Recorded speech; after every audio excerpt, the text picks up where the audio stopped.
नमस्कार दोस्तों, मैं पांडे से लक्ष्य डिफेंस अकादमी मुरार की तरफ से आज आपका पुनः स्वागत करता हूं।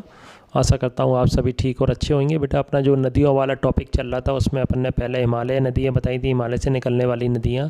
आज अपन प्रायद्वीपीय नदियों के बारे में बात करेंगे। प्रायद्वीपीय नदियों के बारे में मैंने बताया था, ऐसी नदियाँ होती हैं जो वर्षा पर डिपेंड करती हैं, यानी जब बारिश होती है तब इनमें पानी ज़्यादा रहता है, जब गर्मी पड़ती है तो इनमें से अधिकतर नदियाँ सूख जाती हैं, ना के बराबर पानी रहता है। ठीक है, तो प्रायद्वीपीय नदियों में अपन देखेंगे। सबसे पहला पॉइंट, दामोदर नदी का उद्गम स्थल छोटा नागपुर का पठार झारखंड है।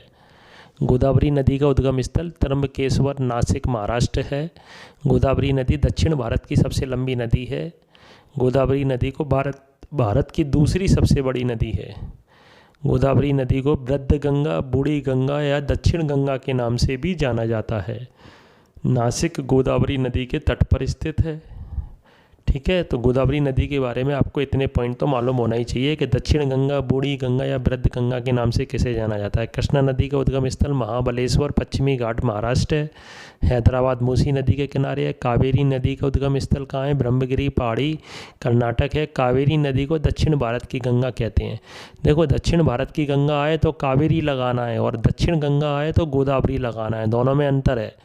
दक्षिण गंगा गोदावरी, दक्षिण भारत की गंगा कावेरी, याद रखना है ये आपको दोनों, इसलिए मैंने उसके नीचे अंडरलाइन कर दिया है।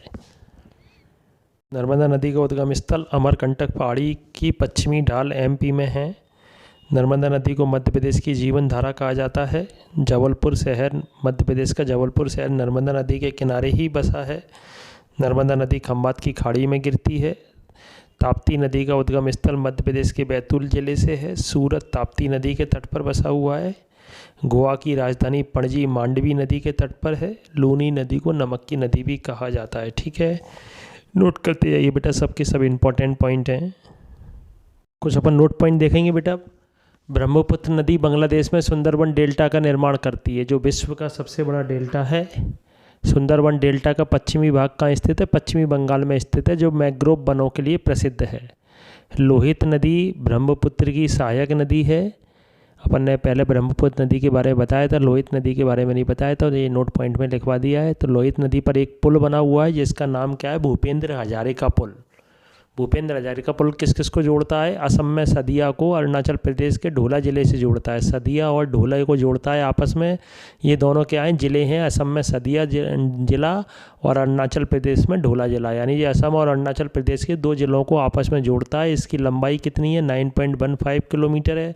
भूपेंद्र हजारिका पुल का दूसरा नाम क्या है? सदिया ढोला पुल भी कहते हैं, क्योंकि ये सदिया को ढोला से जोड़ता है। बॉगीबिल पुल भी ब्रह्मपुत्र नदी पर बना है, जो डिब्रूगढ़ असम को धीमाजी असम से जोड़ता है। यानी बॉगीबिल पुल किस में जोड़ता है? असम में ही है। दोनों जिले डिब्रूगढ़ को किससे जोड़ता है? धीमाजी से जोड़ता है। और इसकी लंबाई कितनी है? 4.9 किलोमीटर है। ठीक है, तो अपन ने नदियों के बारे में कुछ इंपॉर्टेंट पॉइंट्स देखे। आशा करते हैं बेटा आपको ये अच्छे लगे होंगे। आज के लिए इतना ही। जय हिंद, जय भारत। आप सभी खुश रहें, स्वस्थ रहें।